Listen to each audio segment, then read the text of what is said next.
ایک دوست نے اپنے ایک دوسرے دوست سے قرض لیا اور قرض لینے کے بعد جو ٹائم تھا وہ پورا ہو گیا. اب پیسے اس نے نہیں لوٹائے. بڑی کوشش کی اس نے کہ بھائی میری رقم واپس دے دیں. اس نے نہیں دیا. اب وہ یہ کیس لے کر عدالت میں چلا گیا اور جج صاحب سے جا کر اس نے کہا کہ اس نے میرے پیسے دینے اور یہ میری رقم نہیں لوٹا رہا. تو جج صاحب نے کہا کہ تمہارے پاس 30 دن ہیں، ودن 30 days تم نے اس کے پیسے واپس لوٹانے ہیں ورنہ پھر تمہارے خلاف فیصلہ ہو جائے گا. تو وہ شخص گھر گیا. اب اس نے کیا کیا، اس نے صبح سے لے کر شام تک درود پاک پڑھنا شروع کر دیے. 1 دن 2 دن 3 دن 27 دن ہو گئے. وہ درود پڑھتا رہا اور انتظار کرتا رہا. پیسے تو تھے نہیں، 30ویں دن عدالت میں پیش ہونا تھا. 27 دن گزر گئے، 28ویں رات آ گئی. خواب میں اس کو کسی نے آواز دی کہ گھبراؤ نہیں، تمہارا قرض ادا ہو جائے گا. اگلے دن پھر درود پاک پڑھتا رہا. اب نبی پاک کی خواب میں زیارت ہوئی. آقا علیہ الصلوۃ والسلام تشریف لائے. فرمایا گھبراؤ نہیں، تمہارا قرض ادا ہو جائے گا. تم علی بن عیسیٰ وزیر کے پاس جاؤ اور اس سے کہو وہ تمہارا قرض ادا کر دے گا. اب جب صبح اٹھا تو بہت خوش کہ نبی پاک کی زیارت مجھے ہو گئی. لیکن پھر خیال آیا کہ میں اگر وزیر صاحب کے پاس گیا اور انہوں نے مجھ سے کوئی ایویڈنس مانگ لیا، کوئی پروف مانگا، کہ میں کیسے مان لوں تمہیں نبی پاک نے بھیجا ہے؟ تو اس بات پر تو میرے پاس کوئی دلیل نہیں ہے. اب 30ویں رات آ گئی، آخری رات ہے، صبح عدالت میں جانا ہے. درود پاک پڑھتے پڑھتے سو گیا. سرور کائنات علیہ الصلوۃ والسلام نے خواب میں پھر کرم فرمایا. فرمایا علی بن عیسیٰ وزیر کے پاس جاؤ، وہ تمہارا قرض ادا کر دے گا. کہا حضور میں چلا تو جاتا، مگر اگر وہ مجھ سے یہ کوئی پروف مانگتا، کوئی ایویڈنس مانگتا تو میں کیا جواب دیتا؟ پیارے آقا علیہ الصلوۃ والسلام نے فرمایا کہ ایسا کرو، اسے یہ کہنا کہ آپ کا ایک راز ہے جو آپ جانتے ہیں اور رب جانتا ہے، اور وہ راز یہ ہے کہ آپ روزانہ فجر کے بعد 5000 بار درود پاک پڑھتے ہیں، اور جب تک درود پاک مکمل نہیں ہوتے آپ کسی سے بات نہیں کرتے. اب جب صبح اٹھا تو بہت مطمئن کہ اب تو دلیل بھی آ گئی ہے. پہنچ گیا صبح علی بن عیسیٰ وزیر کے پاس. اس کا دربار لگا ہوا ہے. اس نے پیغام بھجوایا کہ میں علی بن عیسیٰ وزیر صاحب سے اکیلے میں ملنا چاہتا ہوں، پیغام لایا ہوں. درباری نے آ کر پوچھا، وزیر صاحب پوچھ رہے ہیں کس کا پیغام لائے ہو؟ کہا میں نبی پاک علیہ الصلوۃ والسلام کا پیغام لایا ہوں. فوراً وزیر صاحب نے بلا لیا. کہا فرمائیے. کہا مجھے میرے آقا علیہ الصلوۃ والسلام نے کہا ہے کہ آپ میرا قرض ادا کر دیں. میں 3000 دینار کا مقروض ہوں. Today is the last day in the court. آج مجھے کورٹ میں پیش ہونا ہے. اگر آج میں نے اپنا قرض ادا نہ کیا تو مجھے جو ہے وہ سزا ہو سکتی ہے. علی بن عیسیٰ کہتا ہے میں بالکل آپ کا قرض تو ادا کر سکتا ہوں، مگر مجھے کیسے پتہ چلے، کوئی دلیل ہے، کوئی پروف ہے کہ آپ کو نبی پاک علیہ الصلوۃ والسلام نے بھیجا ہے؟ کہتا ہے ہاں، خالی ہاتھ نہیں آیا، آقا نے دلیل بھی عطا فرمائی ہے. اچھا بتائیے کیا دلیل ہے؟ کا دلیل یہ ہے کہ آپ کا ایک راز ہے جو صرف آپ جانتے ہیں اور آپ کا رب جانتا ہے. 5000 ٹائمز ڈیلی آپ درود پاک پڑھتے ہیں فجر کے بعد، اور جب تک یہ درود پورے نہیں ہوتے آپ کسی سے بات نہیں کرتے.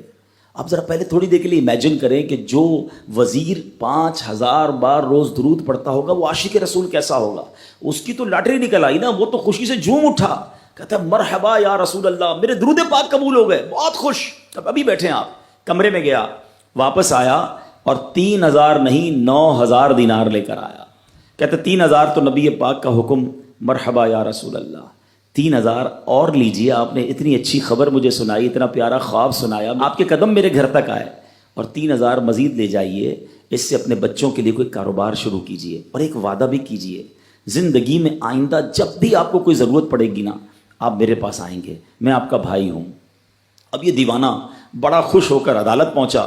اچھا everybody expecting over there, سب یہ سوچ رہے تھے کہ یہ اس نے آج گرفتار ہی ہونا ہے، کیونکہ تھا ہی کچھ نہیں اس کے پاس، پہلے ہی کہہ دیا تھا کہ میں کولیپس ہو گیا ہوں.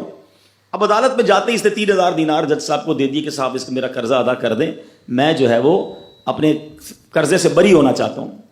جج صاحب ہوتے ہیں، انہوں نے کہا قرضہ تو ادا کر دیں گے، پہلے بتاؤ پیسے لائے کدھر سے ہو؟ تم تو کہتے تھے پیسے نہیں تھے تمہارے پاس، اتنی بڑی رقم کیسے انتظام کی؟ اب بھری عدالت میں گویا اس نے زبان حال سے یہ کہا کہ اتنا دیا سرکار نے مجھ کو، اتنی میری اوقات نہیں، یہ تو کرم ہے ان کا ورنہ مجھ میں تو ایسی بات نہیں۔ اب اس نے بھری عدالت میں پورا واقعہ سنایا کہ میں نے تو کچھ نہیں کیا، آقا خواب میں تشریف لائے، میں وزیر صاحب کے پاس گیا، انہوں نے یہ پیسے دیے۔ سنو اس زمانے کے جج بھی کیسے ہوتے تھے، وہ جج دوران عدالت اپنے کرسی سے اٹھ کر کمرے میں چلا گیا، تھوڑی دیر بعد جج صاحب واپس آئے اور 3000 دینار اس کے ہاتھ میں دیتے ہیں۔ کیا سارا ثواب علی بن عیسیٰ لے جائے گا؟ میں بھی تو آقا کا امتی ہوں، تمہارا قرضہ میں ادا کرتا ہوں۔ اچھا، اب جس نے کیس کیا تھا، سبحان اللہ، کیا ماحول تھا، کیا انداز تھا، کیا دل تھے، وہ بھی تو دیکھ رہا ہے، کہتا ہے میں بھی تو آقا کا امتی ہوں، رکے ذرا، کاغذ قلم دیجئے، بندے کو میں قرضہ ہی معاف کر دیتا ہوں۔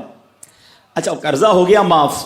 اب جو 3000 جج صاحب نے دیے تھے، وہ بندہ کہتا ہے جج صاحب ہوں واپس لے لو، میرا تو قرضہ ہی ادا ہو گیا۔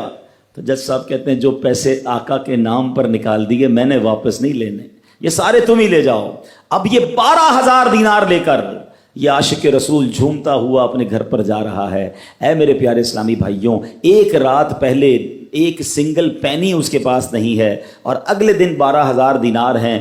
درود پاک وہ وظیفہ ہے جو دل سے پڑھا جائے تو سبحان اللہ یہ مصیبتوں کو ٹالنے والا وظیفہ ہے، یہ پریشانیوں کو دور کرنے والا وظیفہ ہے۔ اور یہ میں نہیں کہہ رہا، خود سرور کائنات علیہ الصلوۃ والسلام کی حدیث ہے جس کا مضمون ہے کہ جو پریشانیوں میں ہو، جو مصیبتوں میں ہو، اس کو چاہیے کہ مجھ پر درود پڑھے، کہ درود پریشانیوں کو لے جاتا ہے، مصیبتوں کو لے جاتا ہے۔ ایک شاعر نے کیا خوب لکھا ہے، اور واقعی حق لکھا ہے، ہر درد کی دوا ہے صلی علی محمد، ہر درد کی دوا ہے صلی علی محمد، تعویذ ہر بلا ہے صلی علی محمد۔ تو ہمیں چاہیے، خاص طور پہ ربیع الاول کا مہینہ ہے، کثرت سے درود پاک پڑھیں۔